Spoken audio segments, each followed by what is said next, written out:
आप देख रहे हैं नगमा की नजर से, आपके साथ में हूं नगमा खान। हमने आपको कल ही बताया था कि जो कांग्रेस की भारत जोड़ो यात्रा है वो सफल हो रही है और राहुल गांधी को बहुत प्यार मिल रहा है। वहां पर नेता हो या फिर एक्टर एक्ट्रेस हो, सभी आकर जुड़ रहे हैं। यहाँ तक कि आम महिलाएं भी जुड़ रही हैं और अपनी परेशानी राहुल गांधी को बोल रही हैं और इस यात्रा की चर्चा हर जगह हो रही है। और कांग्रेस फिर से जैसे वापिस अपना रुख अपना रही हो सत्ता में आने के लिए, और लोग चाह भी रहे हैं, इस तरह के आसार नजर आ रहे हैं। देखने से तो भारत जोड़ो यात्रा यही लग रहा है।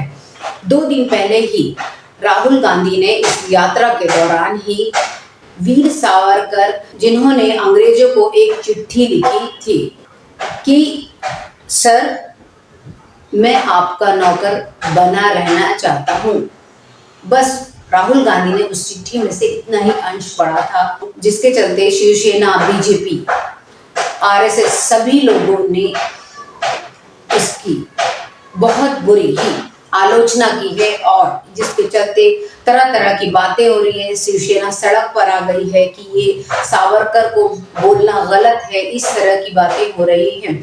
ऐसा लग रहा है जैसे सारी पार्टियां मौके की तलाश में बैठी हुई थी, क्योंकि हमने कल ही कहा था कि जो राहुल गांधी की यात्रा है इसमें रोड़े अटकाए जा रहे हैं और कल ही उन्हें किसी ने बम से उड़ाने की धमकी भी दी थी। हम ये यहाँ तक कि जो बीजेपी है उसने यहाँ तक कह दिया है कि वीर सावरकर को उन्होंने महात्मा गांधी से तुलना कर दी है। उन्हें वीर सावरकर के लिए पढ़ी गई चिट्ठी इतनी बुरी लगी है। केंद्रीय और सूचना प्रसारण मंत्री और साथ में सांसद अनुराग ठाकुर, उन्होंने इस चिट्ठी को लेकर राहुल गांधी पर पलटवार किया है और उन्होंने इस तरह से कहा है। आइए सुनिए, जानते हैं, इसके बाद हम इस विषय पर आगे बात करते हैं। टुकड़े टुकड़े गैंग के साथ भारत जोड़ो यात्रा करने वाले राहुल गांधी जी, सवाल ये खड़ा होता है कि आप कभी हिंदू आतंकवाद की बात करते थे, कभी भारत के टुकड़े टुकड़े करने वालों के साथ जवाहरलाल नेहरू विश्वविद्यालय में खड़े नजर आते थे। सावरकर, वीर सावरकर के ऊपर आप प्रश्न चिन्ह खड़ा करते हो। ये कांग्रेस की मानसिकता है जो एक परिवार से आगे बढ़कर ना देख पाई है ना देख पाएगी। वो ये शायद जानते नहीं, गुजरात का मॉडल नंबर 1 मॉडल है, गुजरात का मॉडल विकास मॉडल है और गुजरात की गली गली में एक ही नारा है, भाजपा ने राजमा गुजरात मजामा।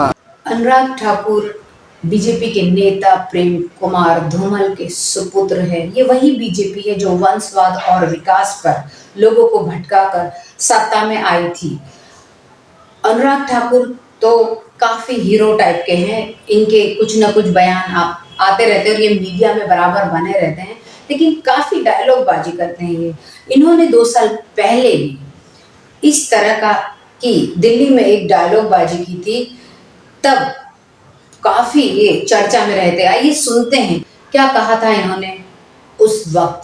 गद्दारों को गोली मारो, सालों को देश के गद्दारों को पीछे तक आवाज आनी चाहिए, गिरिराज जी को सुनाई दे। देश के गद्दारों को गोली मारो, सालों को देश के गद्दारों को गोली मारो, सालों को देश के गद्दारों को गोली मारो। क्या कहा था उन्होंने? देश के गद्दारों को गोली मारो, सालों को।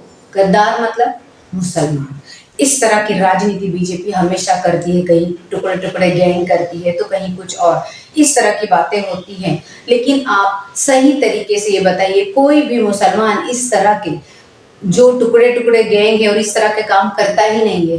बीजेपी, आरएसएस, हिंदू वाहिनी, इस तरह की न जाने कितनी ही इस बीजेपी की शाखाएं हैं और ये सारे अपनी पाठशाला को चलाते हैं और उसमें हिंदू मुस्लिम नफरत को फैलाते हैं। ये काम कई सालों से करते आ रहे हैं और जिसके चलते इस सत्ता में आराम से राज करते हैं हिंदुत्व का मुद्दा लेकर। जब भी चुनाव आते हैं इस तरह की बातें होती हैं और ये मौके की तलाश में होती है पूरी बीजेपी कि किस तरीके से जो देश का माहौल है उसको हिंदुत्ववादी कर दिया जाए और एक तरफा कर दे। अगर बीजेपी को, आरएसएस को और ये इनकी सारी और भी जो संस्थाएं हैं, उन्हें मुसलमानों से अगर नफरत है तो मुसलमान एरियो में जाते हैं कि वह वोट लेने के लिए, वोट लेने तो आप चले जाते हैं। अगर ये टुकड़े टुकड़े गैंग है मुसलमान, तो क्यों आप इनके बीच में जाते हो और क्यों इनको देश का हिस्सा मानते हो? जब चुनाव आते हैं तब नफरत फैलाते हो और जब वोट मांगने जाते हो तब ये आपके साथी हो जाते हैं, तब ये देश लोकतंत्र हो जाता है। फिर कहते हो कि हम 140 करोड़ की आबादी वाला हमारा देश है। तो ये तो दो मुंह वाली बात हो गई जो आप हमेशा यानी कि बीजेपी अक्सर करती रहती है। अनुराग ठाकुर ने कहा कि बीजेपी राज मां गुजरात मजा मां। इन्होंने कहा है कि बीजेपी राज में गुजरात मजे में है। तो ये तो गुजरात की जनता ही जानती है पिछले 27 वर्षों से कि कौन मजे में है और आगे जो चुनाव होगा और किसको कौन मजा चखाएगा और मजा कितना जनता लेगी, ये भी सब वक्त ही बताएगा। आप अपना ख्याल रखिए, फिर मिलेंगे। शुक्रिया।